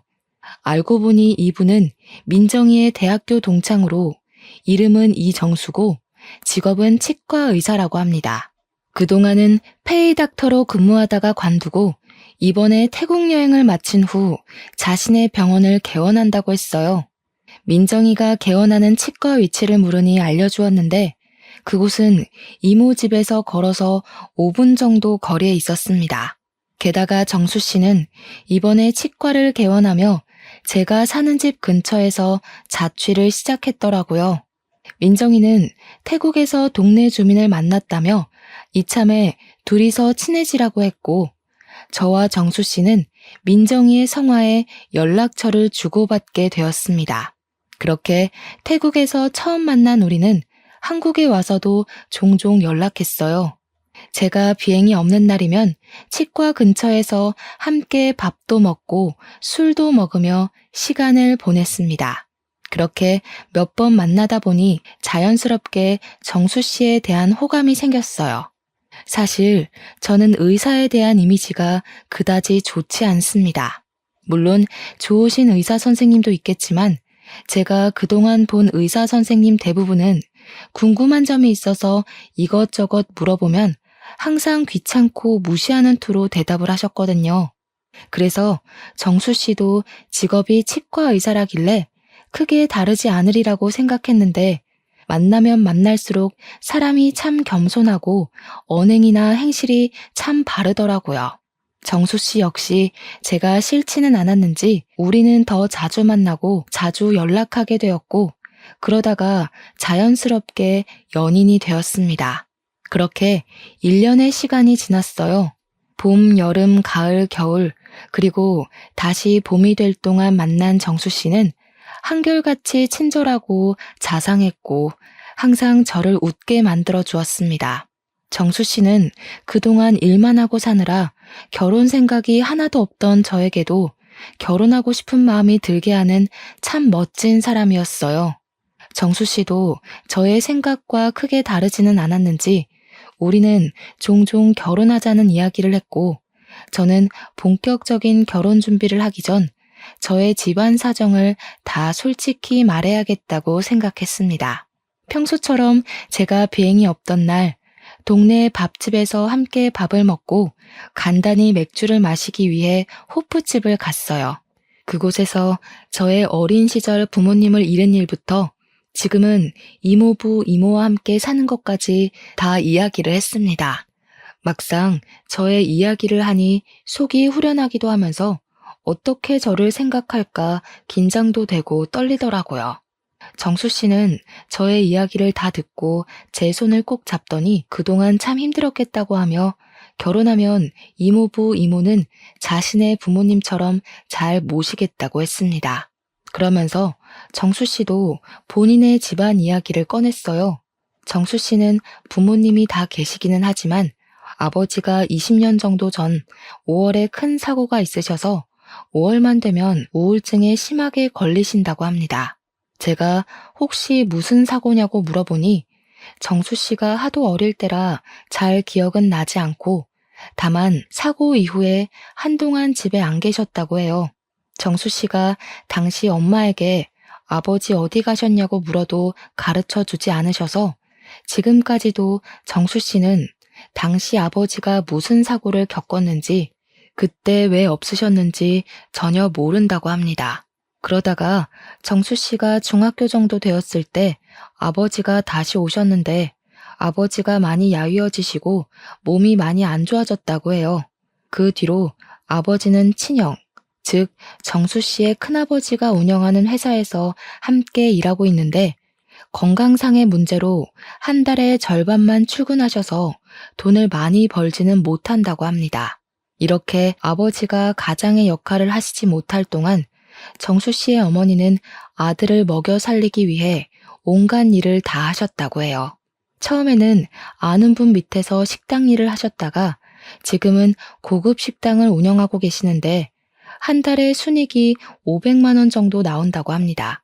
제가 정수 씨에게 어머니가 참 멋지신 분이라고 하자 정수 씨는 엄마가 대단하시기는 하지만 온갖 모진 일을 다 겪으셔서 좋게 말하면 강인하시고 나쁘게 말하면 많이 드세고 억세지셨다고 말했어요. 그래서 만나게 되면 놀랄 부분도 있겠지만 정수 씨가 잘 막을 테니 자신을 믿고 조금만 이해해달라고 했습니다. 저는 저만큼이나 힘든 가정에서 살아온 정수 씨를 보며 더 깊은 호감을 느끼게 되었고 정수 씨 역시 이런 가정 형편에서 자란 저라도 싫지는 않았는지 하루라도 빨리 각 가정에 정식으로 인사드리기로 했어요. 그날 밤 제가 결혼할 사람이 있다고 이모부와 이모한테 말씀드리자 드디어 남자친구가 생겼냐며 당장 주말에 초대하라고 하셨습니다. 그래서 먼저 정수 씨, 이제는 예비 남편이 저의 집에 오게 되었어요. 이모는 옛날에는 사위가 오면 씨암탉을 잡았다고 하시며 평소에는 잘해주지도 않는 닭백숙에 굴비에 전복까지 아주 거하게 한상을 차리셨습니다. 제가 힘드시니 이렇게까지 하지 말라고 해도 이모는 처음으로 결혼하고 싶다며 데려오고 온 남자인데 당연히 이 정도는 해야 하는 거 아니냐고 하셨어요. 예비 남편은 집에 와서 이모가 차려준 밥상을 보며 이런 밥상은 생전 처음 받아본다며 밥을 2공기나 싹싹 비웠고 복스럽게 밥을 먹는 예비 남편을 보는 이모부와 이모는 아주 많이 흡족해 하셨습니다. 그리고 일주일 뒤 날씨가 화창한 5월의 첫째 주 주말에 예비 시댁으로 첫인사를 갔어요. 사실 전에 예비 남편으로부터 어머니가 성격이 세시다는 말을 듣고 많이 걱정했는데 제 우려와는 달리 예비 시어머니는 저를 보자마자 아주 반갑게 맞이해 주셨고 큰 음식점을 운영하고 계셔서인지 말도 재밌게 잘하셨습니다. 예비 시아버지는 표정이 좋지 않으셨지만 이전에 예비 남편이 말한 대로 지금이 5월이라서 그러신 것으로 생각했어요. 그래도 저를 싫어하시지는 않는 듯했고 아버지는 자신이 몸이 좋지 않아서 그러니 이해해달라고 말씀하시고는 방으로 들어가셨습니다. 예비 시아버지는 따로 방에서 식사하시고 예비 시어머니, 예비 남편, 그리고 저는 부엌으로 갔어요. 예비 시어머니는 제가 식탁 의자에 앉자마자 제 앞에 수저통을 두시고는 저에게 수저를 놓으라고 하셨습니다. 수저 놓는 것이 어려운 일은 아니지만 그래도 이 집에 오늘 처음 온 손님이고 아직은 며느리도 아닌데 수저를 대뜸 놓으라고 시키시니 조금 기분이 그렇더라고요. 제가 표정이 그다지 좋지 않자 예비 남편은 잽싸게 수저통을 가져와 자신이 수저를 놓았습니다. 그 뒤로 식사를 시작했는데 아주 분위기가 좋지는 않았지만 그래도 나쁘지 않게 식사를 했어요. 내가 음식을 차린다고 차렸는데 입맛에 잘 맞았니? 하긴 뭐 내가 식당을 운영하니 맛이 없을 수가 없지. 안 그래?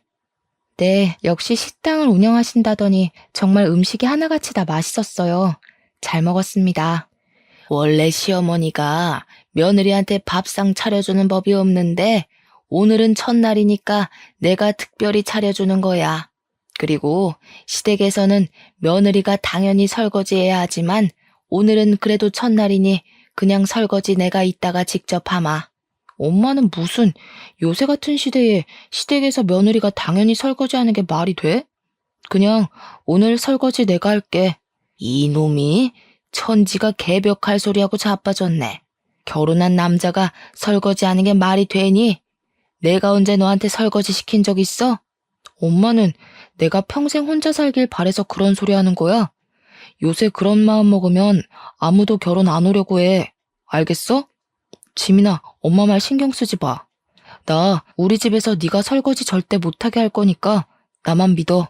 예비 남편은 진짜 설거지를 할 기세로 고무장갑을 끼고 있었고 예비 시어머니는 말리느라 바쁘셨습니다. 결국 설거지는 예비 시어머니가 저 가고 나서 하기로 했어요. 그렇게 부엌에서 한 차례 작은 소동이 지나가고 예비 남편은 잠깐 자기 방에서 뭐 찾을 것이 있다며 방으로 들어가고 저와 예비 시어머니 둘이 거실에 어색하게 앉아있게 되었습니다. 직업이 스튜어디스랬지? 결혼해서도 스튜어디스 일하면 힘들겠다. 그냥 아예 결혼하기 전에 일을 관두는 건 어때? 아무래도 스튜어디스는 일정 시간에 출퇴근하는 것도 아니고 비행기 솔직히 그다지 안전하진 않잖아. 사고로 더 나면 어떡해? 저는 대학교 졸업하고 계속 스튜어디스로 일했었고 제 일에 자부심도 있고 재미도 있어서 전 할 수 있는 한 최대로 일하고 싶어요. 임신 중에는 무급이기는 하지만 휴직하고 아기 출산 후 복직할 수도 있고 꼭 비행 아니더라도 지상에서도 근무할 수 있어요. 그럼 너는 결혼하고 나서도 계속 스튜어디스 일하겠다는 거야? 좋은 대학 나왔다길래 똑똑한 줄 알았더니만 말귀를 하나도 못 알아먹네.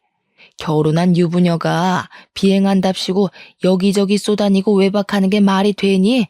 그럼 우리 정수 밥은 누가 차리라고? 게다가 스튜어디스 하면 짧은 치마 입고 다리 내놓고 몸매 훤히 드러나는 옷 입고 다니잖아. 그게 무슨 천박한 짓이니? 나는 내 며느리가 그런 옷 입고 다니는 거 절대 못 본다. 그러니 결혼하면 아니 아예 결혼하기 전에 스튜어디스 때려치워. 저는 그동안 제가 스튜어디스가 된 것에 대해 한 번도 후회한 적이 없었고 자랑스럽게 생각했습니다. 그런데 예비 시어머니는 제가 하는 일을 안 좋게 이야기하시니 기분이 나빴고 저는 표정이 굳어서 결혼해도 절대 일 관두지 않을 것이라고 말씀드렸어요. 그래? 그럼 계속 맞벌이를 하겠다는 거지? 그럼 너희 둘이 같이 돈을 버니까 나한테 용돈 100만 원씩 보내라. 너도 스튜어디스 하면서 적지 않은 돈을 벌 것이니까 네가 받는 돈에서 100만 원만 나한테 보내. 죄송하지만 제가 일한다는 이유로 어머니한테 다달이 100만 원을 보내야 할 이유 전혀 없다고 생각합니다. 생신 같은 특별한 날이라면 모를까.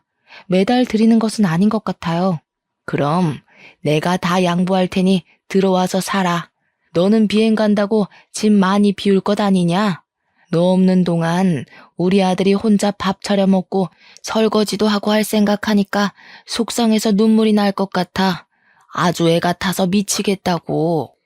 예비 시어머니는 결혼 후 아들이 혼자 밥 먹을 생각하면 너무 속상하다며 눈물을 뚝뚝 흘리셨고 저는 이 상황이 너무 황당했습니다. 그러던 중 예비 남편이 자신의 어릴 적 앨범을 들고 방에서 나왔어요. 예비 남편은 저에게 자신의 어릴 적 사진을 보여주려다가 울고 있는 어머니를 보더니 무슨 일이냐고 물었습니다. 아니 글쎄 얘가 결혼하고도 일을 계속 다닌다잖니. 우리 아들 결혼해서도 마누라 밥상도 못 받고 대접도 못 받을까봐 걱정돼서 눈물이 다 나오네. 그런다고 일 잘 다니는 사람에게 왜 일을 관두라고 해요? 요새는 예전과 달라서 맞벌이 해야만 하는 시대라고요. 그리고 내가 무슨 어린애도 아니고 혼자서 밥 잘 차려 먹을 수 있는데 걱정은 무슨? 그래도 남자가 결혼했으면 당연히 마누라가 차려준 밥상 받아야지. 결혼한 남자가 직접 밥상 차려서 먹는 것이 말이 되니? 원래 마누라의 본분은 남편의 밥을 정성껏 차리며 내조해야 하는 거야. 지민이가 마누라의 본분을 지키려면 회사를 관둬야 하지 않겠어? 말씀 중에 죄송한데요. 저는 제가 정수 씨의 보호자가 되는 것도 아니고 제가 왜 정수 씨의 밥상을 차려줘야 하는지 도무지 모르겠네요. 물론 제가 일을 하고 있지 않으면 회사에서 일하는 남편을 위해 정성껏 밥상을 차려줄 수도 있죠. 또 일한다고 해도 제가 먼저 퇴근하거나 집에 있으면 당연히 밥상을 차릴 것이지만 제가 정수 씨의 밥을 차리라는 이유로 잘 다니고 있는 직장을 관두라는 것은 도무지 이해가 가지 않네요. 일도 못 관두고 합가도 못 하겠다 이거지? 그러면 결혼하지 마. 너희 둘 결혼 절대 허락 못 해. 그리고 너는 어른이 말하면 그냥 네 할 것이지. 두 눈 똑바로 뜨고 꼬박꼬박 말대꾸 하는 거 보면 인성이 아주 글러먹었어. 제가 어머니의 뜻대로 하지 못하겠다고 하자 어머니는 결혼을 허락하지 않겠다고 하셨고 저는 이런 어머니를 도무지 시어머니로 모실 수 없을 것 같아 결혼 못하겠다고 하고 그 집을 혼자 나왔습니다. 예비 남편은 제가 나가자마자 바로 따라 나서며 저를 붙잡았어요. 저는 예비 남편에게 어머니의 요구 단 하나도 들어드릴 수 없을 것 같아서 우리 헤어져야겠다고 했습니다. 그러자 예비 남편은 길거리에서 무릎까지 꿇으며 빌었어요.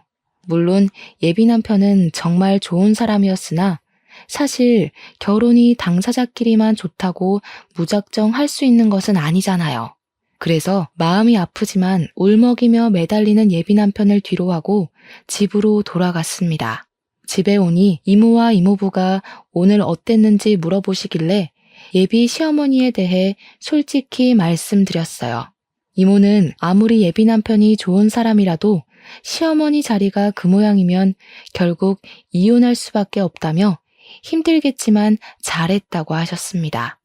이렇게 저는 예비 남편과 끝이 날 줄 알았어요. 그런데 다음 날부터 예비 남편은 퇴근 후 매일 우리 집에 찾아와 저와 이모, 이모부까지 설득하기 시작했습니다. 죄송하다고 빌기도 하고 원하면 어머니와 연을 끊겠다고까지 했어요. 어머니와 연까지 끊겠다는 예비 남편을 보니 마음이 아프기도 하고 미안하기도 했습니다. 다시 만나볼까도 생각했지만 어머니와 연 끊고 저와 함께 사는 예비 남편을 보면 저 역시 마음이 편치 않을 것 같아 마음을 굳게 먹고 예비 남편에게 연락이 와도 일부러 매몰차게 대했어요. 그렇게 일주일이 지났습니다. 그날은 주말이지만 스케줄이 없어서 모처럼 이모부, 이모와 함께 푹 쉬는 날이었어요. 집에서 쉬고 있는데 모르는 번호로 전화가 와서 받아보니 예비 시어머니가 기니 할 말이 있으니 만나자고 했습니다. 솔직히 만나기 싫었지만 하도 통사정을 하셔서 어쩔 수 없이 근처 카페에서 만나기로 했어요. 예비 시어머니는 저를 보자마자 그때는 정말 미안했고 스튜어디스가 그렇게 멋진 일을 하는지 몰랐다고 했습니다. 그러면서 우리 아들 정수가 지민이 너만을 원하니 결혼시키겠다고 하셨어요. 일도 계속 다니고 합가하자는 말도 하지 않을 테니 그저 둘이 잘 살라고 하셨고 어머니의 사과에 마음이 풀린 저는 예비 남편과 결혼하기로 다시 생각했습니다. 제가 예비 시어머니한테 사과를 받았다고 하니 이모와 이모부 역시 결혼을 반대하지 않으셨고 우리는 바로 상견례 날짜를 잡았어요. 상견례 날 예비 시어머니는 구석에 앉아 아무 말도 하지 않았고 예비 시아버지만 이야기하셨습니다. 사실 이전에 사건들이 있어서 걱정을 많이 했지만 생각보다 분위기는 좋았어요. 이모부는 평소에는 말이 많지 않지만 그날은 저에 대한 칭찬을 엄청 하셨고 저는 너무 쑥스러웠습니다. 그런데 자꾸 이모가 예비 시아버지가 어디선가 많이 뵌 것 같다고 했어요. 예비 시아버지도 이모를 보며 어디선가 뵌 것 같은데 어딘지 모르겠다고 했습니다. 이모부는 아무래도 사돈이 될 운명이라서 서로 알아보는 것 같다며 웃어 보이셨어요.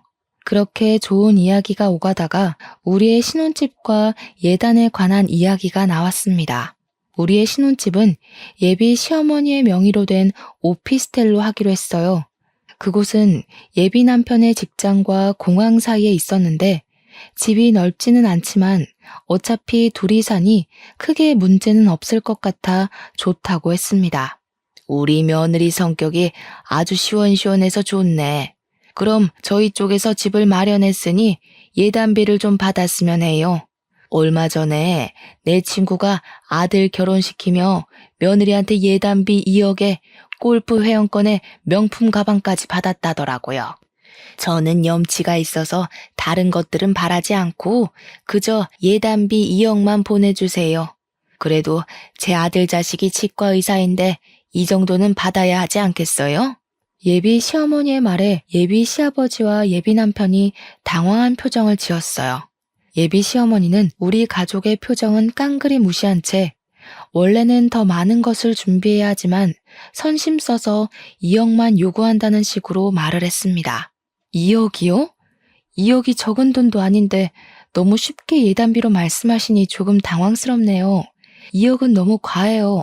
아들한테 들었는데 친엄마가 아니라 이모님, 이모부님이시라면서요? 친딸이 아니라 그런가? 만약에 친딸이었으면 2억이 아니라 10억이라도 예단비 마련해 주시지 않겠어요? 뭐요? 우리 지민이 제 배 아파서 낳은 자식은 아니지만 맹세코 제 자식이 아니라고 생각해 본 적 단 한순간도 없습니다. 그리고 제가 신혼집 알아보면서 신혼집으로 주신다는 그 오피스텔 시세도 알아봤었는데 8천만 원 정도 하는 것으로 알고 있어요. 거기에 맞춰서 예단을 준비할 테니 그리 아세요. 지민이는 일 관두고 집에 들어와서 살라니까 그것도 싫다 그러더니 예단비 2억도 싫다는 것이에요? 이 집은 이모나 지민이나 고집불통인 집구석이네요. 이렇게 고집불통이니 팔자가 사납지 사나워. 뭐라고요? 지금 그 말 무슨 뜻을 하시는 거예요? 무슨 뜻이라뇨? 글자 그대로 팔자 사나운 집안이라고요. 이렇게 팔자가 사나우니 한날 한시에 제 어미랑 아비가 다 돼진 것이죠. 이런 팔자 사나운 집에 우리 아들 장가 못 보내겠네요. 사랑하는 우리 아들도 팔자 사나운 년 만나서 죽어버리면 어쩐답니까? 예비 시어머니의 기가 막힌 말에 이모부와 이모는 말 그대로 눈이 뒤집혔습니다. 특히 이모가 화가 많이 나셔서 큰 소리로 대판 싸우고 난리가 났고 상견례 자리는 순식간에 싸움터로 변했어요. 예비 남편은 이모부와 이모 그리고 저에게 무릎까지 꿇고 엄마 때문에 죄송하다고 말하며 빌었습니다. 예비 시어머니는 그토록 사랑하는 아들이 자신 때문에 무릎 꿇고 싹싹 비는데도 내가 왜 이딴 집구석에 비느냐고 하며 일어나라고 난리고 예비 시아버지는 머리를 감싸며 한숨만 쉬시고 있었어요. 이렇게 저의 상견례는 아수라장이 되었습니다. 그 뒤로 예비 남편은 치과에서 퇴근하면 우리 집으로 찾아와서 사과했지만 이모부와 이모는 설득해서 돌려보냈어요. 이렇게 저와 예비 남편은 끝이 났습니다. 그리고 5월 31일이 되었어요. 이날은 앞서 말했듯이 제 생일이자 제 부모님이 돌아가신 날이에요. 이모부, 이모, 그리고 저는 5월 31일만 되면 부모님을 모신 납골당으로 갔습니다. 그날도 어김없이 납골당으로 갔는데 웬 중년의 남성이 부모님의 영정사진 앞에서 죄송하다고 말하며 허리를 90도로 숙여 인사를 하고 있었어요. 그러다가 우리가 오는 소리가 나자 후다닥 도망갔습니다. 그런데 왠지 그 중년의 남성분이 어디서 많이 뵌 것 같기도 하고 왜 우리 부모님께 죄송하다고 말하는지 궁금해서 재빨리 쫓아갔어요. 황급히 도망치는 남성분을 붙잡고 얼굴을 보니 바로 저의 전 예비 시아버지였습니다. 저는 깜짝 놀라 여기에는 왜 오셨냐고 하니 아는 사람의 기일이라 여기 왔다고 하셨어요. 그러면서 저한테는 여기 왜 왔느냐길래 우리 부모님의 기일이라 왔다고 했더니 갑자기 주저앉으셨습니다. 그 순간 왜인지는 모르겠지만 부모님이 사고 났을 때가 영화의 한 장면처럼 떠올랐어요.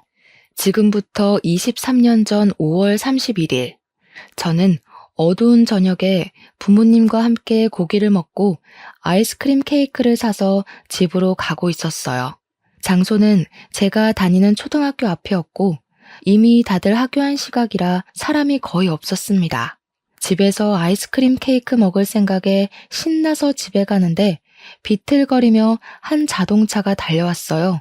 그 자동차는 바로 우리 쪽으로 돌진했고 부모님은 어린 저를 살리시려 저를 밀어내시고 두 분은 자동차에 치이셨습니다. 부모님은 길에 쓰러져 계셨고 고작 8살밖에 안 된 저는 너무 놀라서 울지도 못하고 그 자리에 그대로 굳어버렸습니다. 그리고 자동차를 운전하던 사람은 놀란 얼굴로 차 문을 열고 나와 바닥에 그대로 주저앉았습니다. 잠시 후 누군가의 신고로 경찰들이 오고 자동차를 운전하던 사람은 경찰서로 끌려갔는데 그 사람이 바로 저의 전 예비 시아버지였어요. 이모부와 이모도 그제야 기억나는지 전 예비 시아버지한테 따지기 시작했습니다. 어디서 얼굴을 봤다 했는데 이제야 얼굴이 기억나네. 너 때문에 우리 지민이는 어린 시절 화목했던 가정을 잃었어. 인제 와서 영정사진 앞에 서서 사과하면 뭐해? 그런다고 당신 때문에 죽은 우리 동생 부부가 살아서 돌아와? 나쁜 놈. 죄송합니다. 제가 잘못했습니다. 죄송한 마음에 징역을 살고 출소한 후에도 매년 이곳을 찾았어요. 저 그날 이후로 자동차도 운전하지 않고 술도 한 잔도 마시지 못하며 살고 있습니다. 당연히 용서 안 되시겠지만 죄송합니다. 미안하다 지민아. 정말 미안해. 지금 감옥 다녀왔다고 죗값을 다 받았다고 용서가 된다고 생각해? 법은 용서했을지 몰라도 우리는 용서 못해. 여기가 어디라고 뻔뻔하게 와. 절대 오지 마. 다시는 여기 오지 마. 전 예비 시아버지는 이모의 불호령에 기어가다시피 해서 그곳을 빠져나갔습니다. 저는 그 자리에 주저앉아 펑펑 울었어요. 그날 밤 잠을 자다가 꿈을 꿨는데 사고 당시의 현장이 계속 꿈에 나왔습니다. 꿈에서 깼다가 다시 잠이 들면 또 그 꿈이었고 그렇게 잠을 계속 깨다가 거의 자지 못하고 아침이 되었어요. 다음날 잠을 거의 못 자고 울기만 해서 눈이 팅팅 붓고 얼굴도 푸석하니 몰골이 많이 아니었습니다. 다행히 이날은 일정이 없어서 집에서 쉬고 있는데 전 예비 시어머니가 근처 카페로 잠깐 나와보라는 거예요. 나가기 싫다고 했더니 그럼 집으로 찾아온다길래 어쩔 수 없이 저번에 봤던 근처 카페로 갔습니다.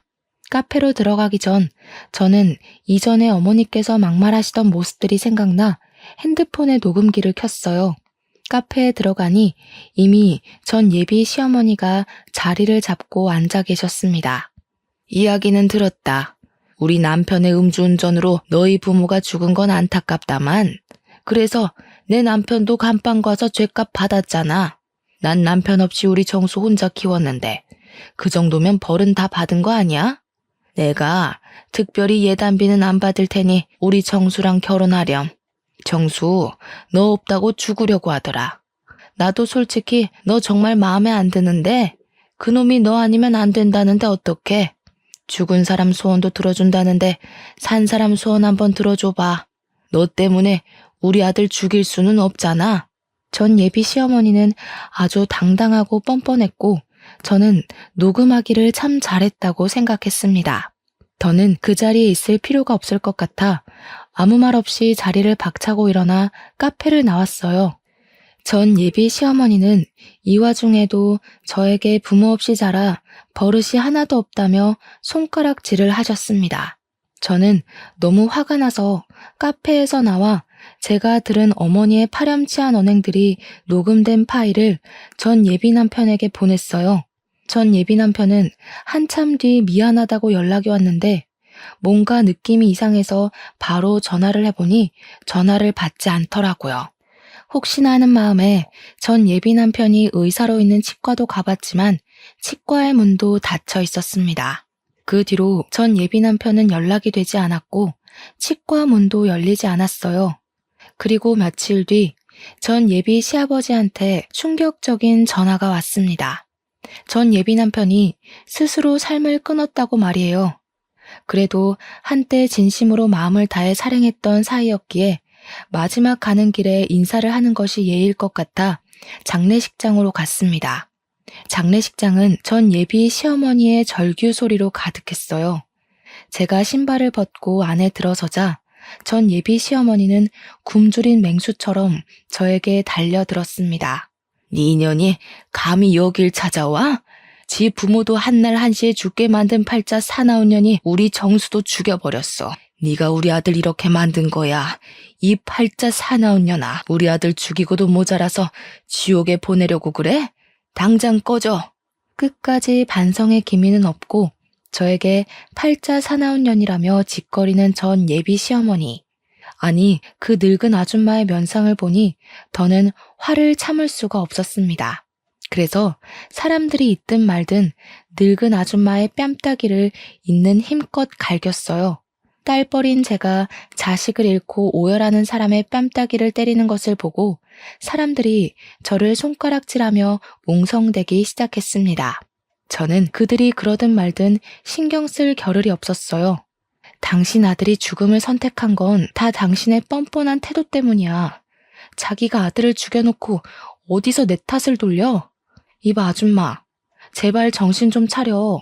그딴 식으로 사니까 당신 주변 사람들 다들 힘들어하잖아. 아니야? 뭐? 아줌마? 인연이 정신 나갔나?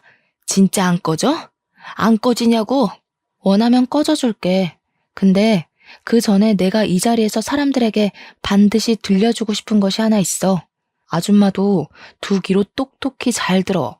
저는 이전에 전 예비 시어머니가 카페에서 저에게 짓거렸던 파렴치한 대화 녹음본을 틀었습니다. 순간 장례식장은 조용해졌고 전 예비 시어머니는 자신이 뱉은 말에 어쩔 줄을 몰라 했어요. 독한 년, 세상에 내가 했던 말을 녹음까지 하셨어? 아주 대단하시네. 그렇게 독한 년이 지 애미 애비도 다 잡아먹고 우리 아들까지 잡아먹었지. 이 재수 온 붙은 년 같으니라고. 전 예비 시어머니는 온몸에서 도끼를 뿜으며 온갖 말로 저에게 살벌한 저주를 내렸습니다. 그때 어디선가 나타난 전 예비 시아버지가 전 예비 시어머니 얼굴에 육개장 그릇을 던져버렸어요. 네가 그러고도 사람이야? 지민이 말 틀린 거 하나 없어. 너의 그 뻔뻔하고 아나무인의 성격이 우리 정수 죽게 만든 거라고. 지민이가 아니라 네가 우리 정수를 잡아먹은 거라고. 좀 정신 좀 차리고 사태 파악 좀 하고 살아, 이 무식한 옆에 내야. 나 당신같이 뻔뻔하고 무식한 사람이랑 더는 같이 못 살아. 정수도 이렇게 된 마당에 우리 그냥 갈라서자. 전 예비 시아버지의 말에 주변 사람들은 전 예비 시어머니 얼굴을 보고 수근거리면서 손가락질을 하기 시작했습니다. 어떤 아주머니는 큰 소리로 엄마의 드센 성격 때문에 자기 아들을 죽인 것이라며 떠들기 시작했어요. 사람들의 따가운 눈총을 이기지 못하고 전 예비 시어머니는 얼굴이 시뻘개진 채로 장례식장을 박차고 나가버렸습니다. 장례식장은 더 시끄러워지기 시작했고 저는 이렇게 제 남편이 될 뻔했던 남자에게 마지막 인사를 하고 나왔어요. 그리고 지금 이 일이 있은 지 1년 정도의 시간이 흘렀습니다. 사실 그동안 너무 힘들었고 잠도 잘 자지 못했어요. 일주일에 한 번씩은 전 예비 남편이 꿈에 나와서 미안하다고 하며 눈물을 흘리며 나타났고 전 예비 남편의 꿈을 꾼 날은 하늘로 간 그 사람 생각에 온종일 아무 일도 하지 못했습니다. 한동안 저는 웃지 못했고 웃고 싶지도 않았어요. 이모부와 이모는 잠도 못 자고 밥도 잘 못 먹는 저를 걱정하셨고 이제는 부모님과 전 예비 남편을 놓아주라고 했지만 도무지 그럴 수가 없었습니다. 그런데 어제 꿈에 부모님과 저의 전 예비 남편이 함께 나왔어요. 부모님은 꿈에서 저를 꼭 안으며 환하게 아주 환하게 웃어주셨고 전 예비 남편 역시 그 옆에서 환하게 웃고 있었습니다. 꿈에서 깨어나니 오래 앓은 병을 이겨낸 것처럼 아주 개운하고 상쾌했고 마음이 아주 편한 기분마저 들었어요. 이모에게 저의 꿈을 이야기하니 부모님이 이제는 아픈 과거에서 벗어나 행복하게 살라고 하는 것 같다고 하셨습니다. 그러면서 이제는 시간이 지났으니 용서도 하고 마음의 짐도 덜고 행복하게 살라고 하셨어요. 한 번뿐인 인생인데 원망하고 끙끙 앓기만 하고 살 것이냐고 하며 지난 1년 정도의 시간 동안 치열하게 아팠으니 이제는 털어내라고 하셨습니다. 물론 부모님을 죽음에 이르게 했던 사람을 평생 잊을 수는 없겠지만 이모의 말을 들으니 저의 전 예비 시아버지가 조금은 용서가 되었어요. 그래서 이제는 아픈 과거를 잊고 행복하게 살아보려고 합니다. 매서운 추위, 뜨거운 더위가 영원하지 않듯이 사람에 대한 감정 또한 영원하지는 않은 것 같다는 생각이 듭니다. 전 예비 남편과 사귈 때는 영원히 사랑할 것 같았지만 결국 끝이 났고 전 예비 시아버지를 절대 용서하지 못할 것 같았지만 결국 용서를 하게 되었네요. 이렇게 되기까지 저는 열병을 앓는 것처럼 죽을 듯이 아팠어도 이모부와 이모의 도움으로 무사히 이겨냈습니다. 그리고 그만큼 내면적으로 더 성장한 것 같아요. 이를 발판으로 앞으로는 더 단단한 사람이 되어 먼 훗날 하늘에서 우리 부모님을 만났을 때 자랑스러운 딸이라고 칭찬받고 싶네요. 그리고 마지막으로 결국엔 좋지 않게 끝났지만 진심으로 저를 진심으로 사랑해줬던 저의 전 예비 남편 정수 씨가 하늘에서는 부디 모든 짐을 다 내려놓고 행복하게만 살기를 진심으로 바랍니다. 다음 생이라는 것이 존재한다면 그때 꼭 다시 만나 이번에 못 이룬 사랑을 이뤄보고 싶네요. 여기까지가 저의 이야기입니다. 저는 결국 사랑을 이루지 못했지만 저의 사연을 듣는 모든 분들은 원하시는 사랑, 일 모두 다 이루시고 행복하게 사시기를 바래요. 지금까지 들어주셔서 감사합니다.